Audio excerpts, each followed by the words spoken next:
Kanchenjunga express থেকে ছিটকে পড়ে মৃত্যু হলো প্রদীপ দে নামে এক ব্যক্তির। ঘটনা আসামের হাফলং এলাকায়। মৃত ব্যক্তির বাড়ি বিলোনিয়া সারাসীমা গ্রাম পঞ্চায়েতের ত্রিপুরা বাজার এলাকায়। জানা যায় প্রদীপ দে পেশায় গাড়ি চালক। হরিয়ানা রাজ্যে গাড়ি চালায় সে। হরিয়ানা থেকে শিলচরগামী কাঞ্চনজঙ্ঘা এক্সপ্রেসে বাড়ি আসার উদ্দেশ্যে রওনা দেয়। আজ সকালে কাঞ্চনজঙ্ঘা এক্সপ্রেস থেকে রেল লাইনে ছিটকে পড়ে ঘটনাস্থলেই তার মৃত্যু হয়। খবর পেয়ে সেখানকার জিআরপি থানার পুলিশ মৃতদেহ সেখান থেকে হাফলং সিভিল হাসপাতালে নিয়ে যায়।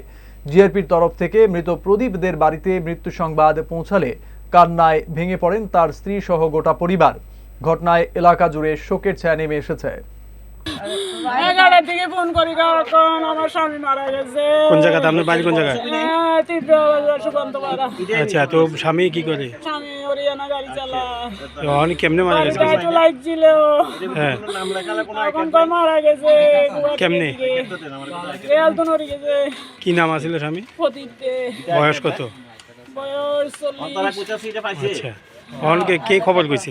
নিয়ন্ত্রণ একজন ফোন করছে তার মোবাইলে। থানা থেকে ফোন করছে কি এরকম? আর এই থানাতে কইছেন? থানা কি কইছে?